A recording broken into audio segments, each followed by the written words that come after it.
Hi, kiddos. I'm going to go ahead and go over this exam 3 study guide. Please don't just watch this video. Please correct your study guides as you go along as well so that you have that for a reference, okay? If you have any other questions after this video, feel free to send me an email. I would love to discuss any of your questions. So the first part says, describe the following genotypes. There are 3 genotypes, and this is what they look like. Capital letters stand for a dominant allele. Dominant alleles are going to show up. They're going to cover up any other version of the trait. A lowercase letter means that it is recessive, which means that it will be covered up if the dominant version is there. Okay, so if you have one capital and one lowercase, if you have one dominant, one recessive, you describe that genotype as heterozygous. Hetero meaning other, and zygous referring to the chromosomes. If you have 2 of the same chromosomes, whether they're both dominant or both recessive, that is described as homozygous.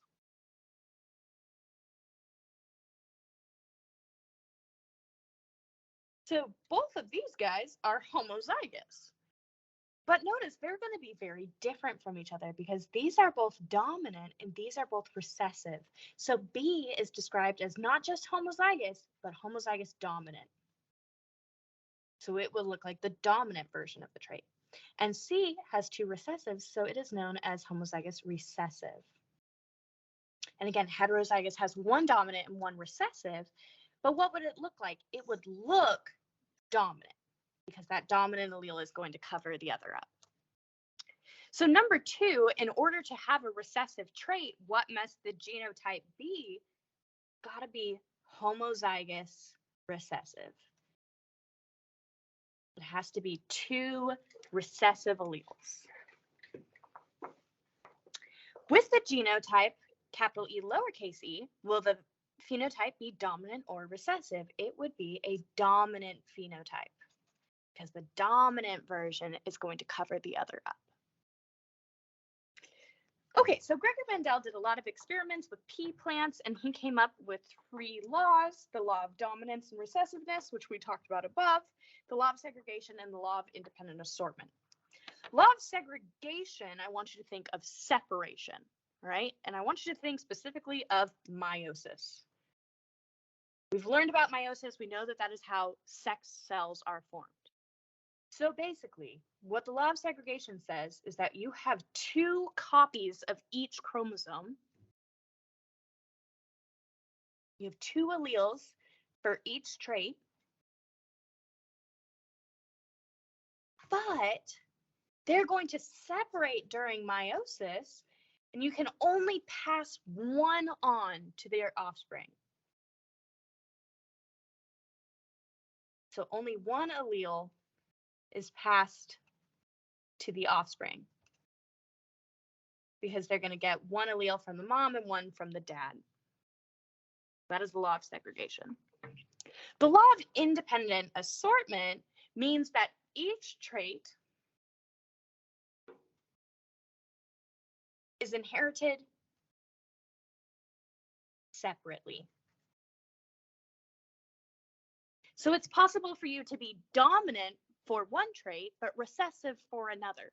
For example, being tall doesn't mean that you also have to have blue eyes. Each of those traits, each of those chromosomes is inherited separately from each other. True or false, a heterozygous person will either pass on a dominant or a recessive allele. A heterozygous person has 1 capital, 1 lowercase, and they can only pass on one of those according to the law of segregation. So that would be true.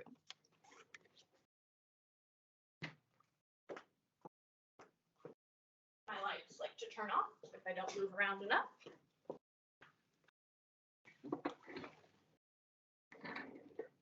True or false, having detached earlobes means that you'll be taller than 6 feet? That's false, right? The law of independent assortment tells us that each trait is inherited separately. A mother with straight hair and a father with curly hair have a kid that has wavy hair. Ooh, okay. Here we see mixing. Instead of simple inheritance where one trait covers the other up, they're mixing together. So this is not simple inheritance. Instead, this is incomplete dominance.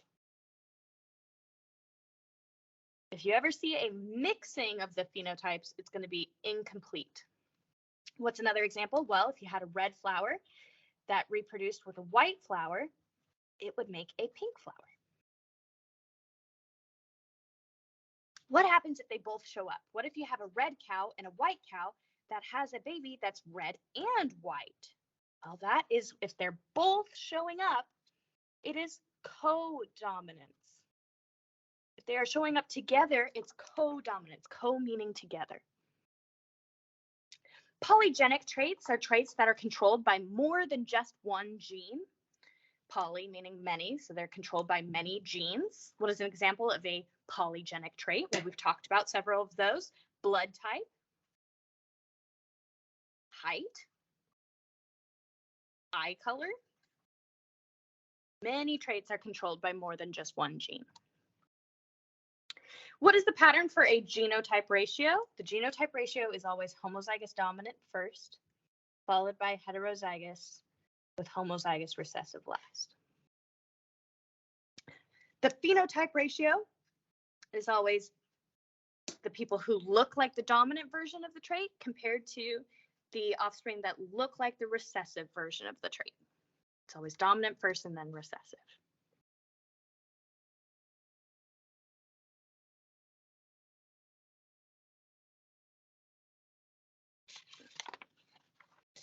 All right, let's move on to the next page. This is a Punnett square problem. Now, this just says that widow peaks is a dominant trait. It does not say that it's sex-linked, so you're not going to do X's and Y's. You only use X's and Y's if it says it's a sex-linked trait. It says that a widow's peak is dominant. So not having a widow's peak would be recessive. And this problem asks us to cross two heterozygous parents. Heterozygous meaning that they have one dominant and one recessive. Put parent 1 up here, put parent 2 on the other side.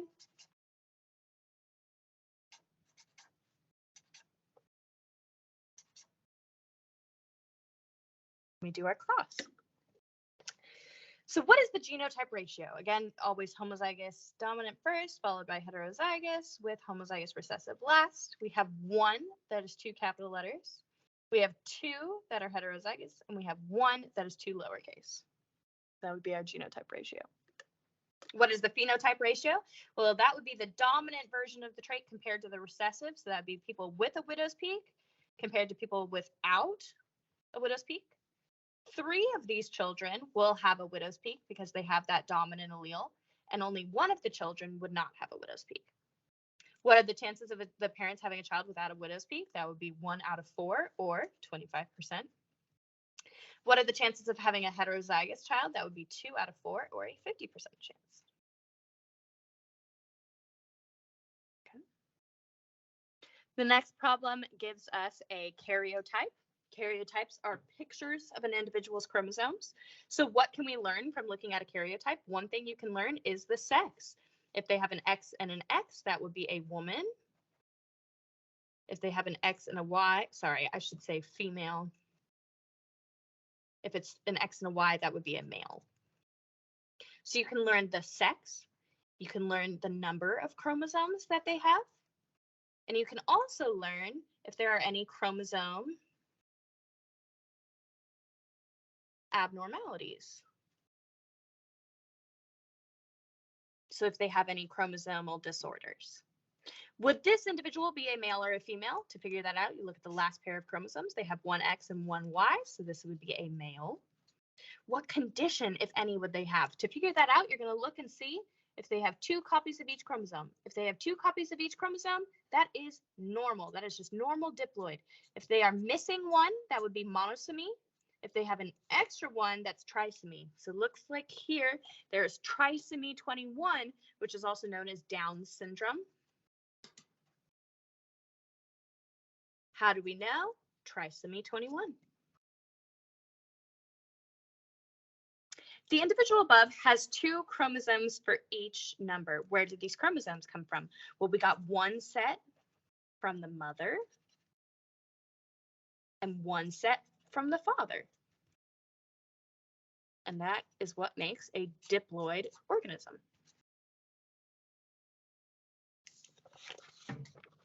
Moving on to my most favorite thing, we are going to look at a pedigree, right?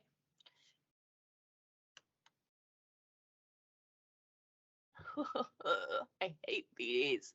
There are a few of these on the test, but the good news is they all follow that pattern I've told you. If you have 2 parents that don't have a trait, but their kid does, you have to be looking at a recessive trait. If you have 2 parents who both have the trait, but their kid doesn't, we have to be looking at a dominant trait. Okay, here's how you can kind of visualize this with their genotypes. Genotypes are the same here. These are the same family members, but we're tracking different traits here. This trait would be, or this pedigree is tracking the recessive trait. So everybody who's colored in has the recessive trait. For example, this could be tracking blue eyes. So only the person with blue eyes is colored in.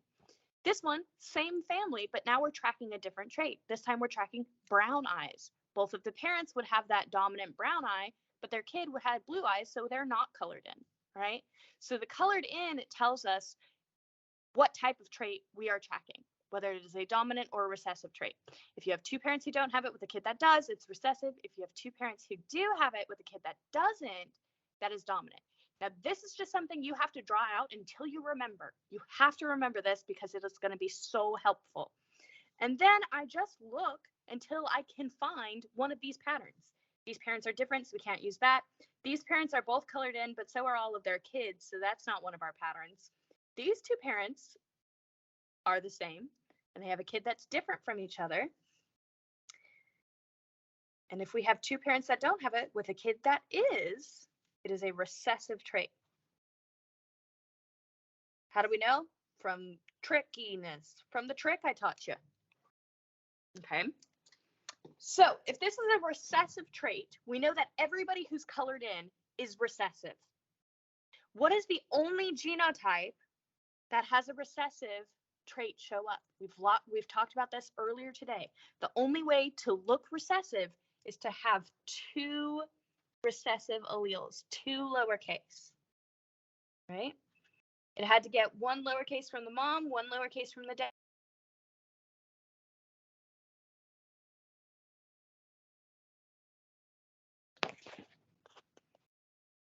All right, not sure why that recording stopped, but we're back.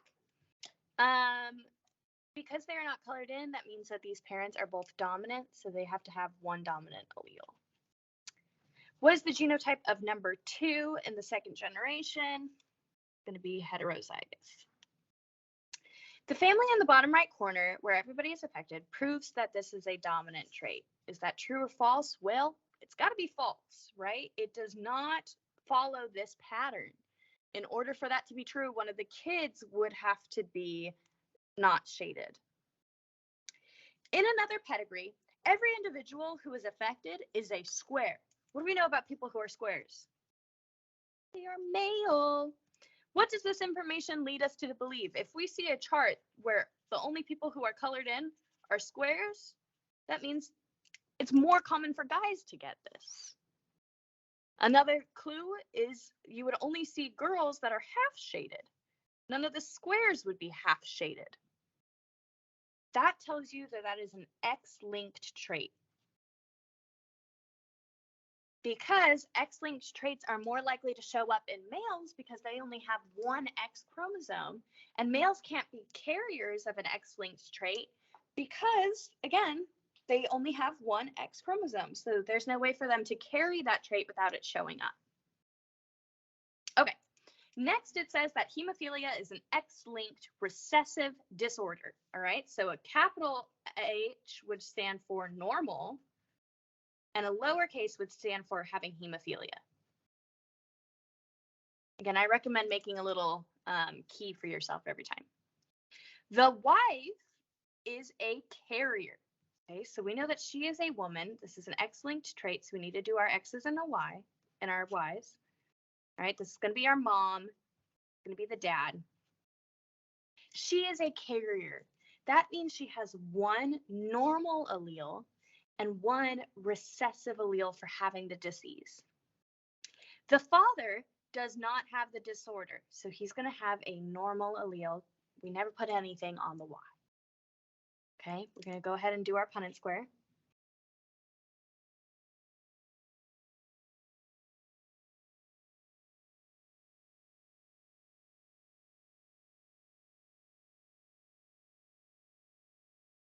What is the probability that they have a daughter? Well, those two would be daughters and these two would be sons, so 2 out of 4 or 50%. What is the probability that their child has hemophilia? This one wouldn't, this one wouldn't, this one wouldn't, this one would. So it would be a 1 out of 4 or 25% chance that they have hemophilia. After genetic testing, they discover that they are having a boy. What is the probability that he will have hemophilia? We're looking at our two boys. We know that there's 2 options. 1 out of 2 of them have hemophilia, so there's a 50% chance that he would have hemophilia. What is the probability of the boy being a carrier? 0% chance, right? Because guys cannot be carriers because they only have one X.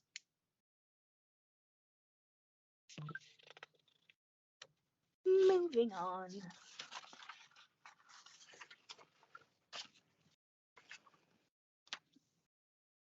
Okay.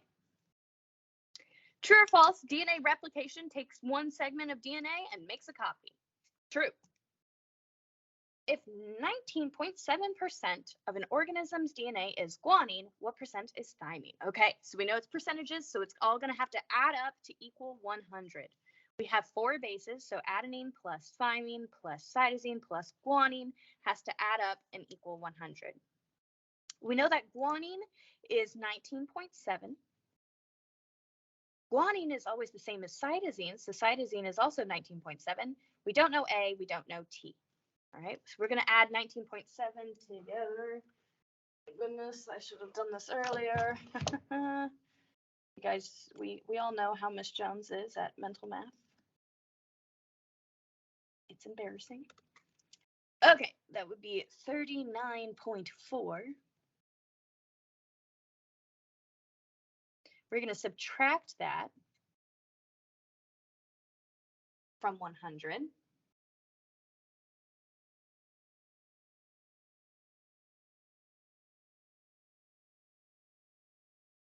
We get that adenine and thymine together would add up to equal 60.6% of the DNA.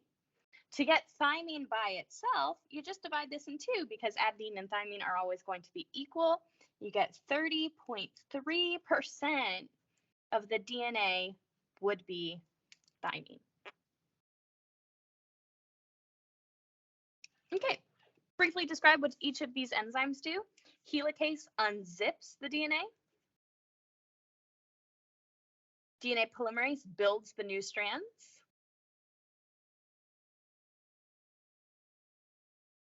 And ligase ties it all up at the end.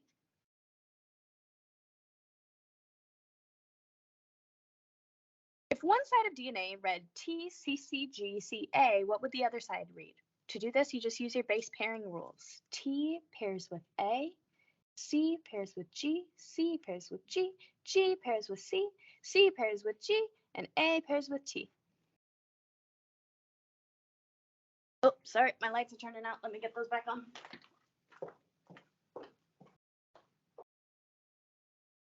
If I stay still in the classroom for too long, my lights turn off. Okay. In DNA, what pairs with adenine? Thymine. What about RNA? Uracil. What is the central dogma of life? That is turning DNA into RNA into protein. That process is what keeps all living things going. What are the two steps of protein synthesis? The first step is transcription, which is going to DNA to RNA. And the second step is translation, which is going from RNA to protein. What is the purpose of these two steps? To make a protein. What happens during transcription? Well, the DNA is converted into mRNA. Why is it necessary for DNA to turn into mRNA? Well, it's because DNA is trapped in the nucleus because it is two strands, so it needs to turn into mRNA, which is a single strand, and can leave. What is the purpose of translation? Well, that's to turn the instructions from mRNA into an actual protein.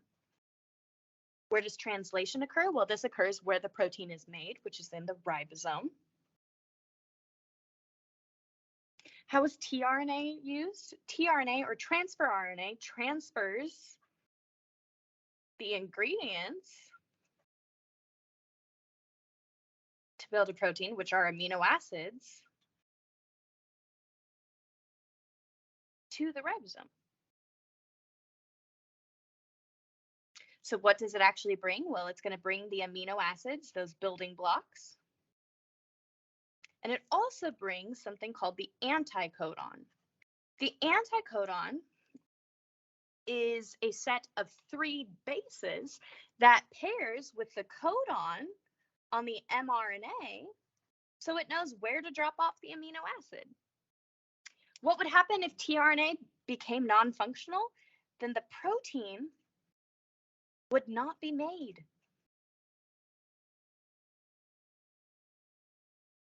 If you can't bring the ingredients, then you can't make the protein.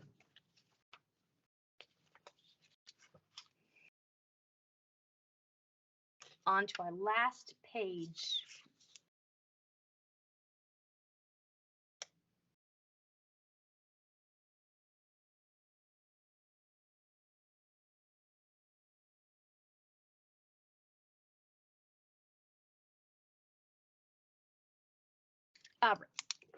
True or false? DNA carries the code for the correct order of amino acids to build every protein that the human body could ever need. That is true. If the DNA reads CAT, what amino acid is this coding for? Can I just put that into this chart? No! The only thing that can go in here is mRNA.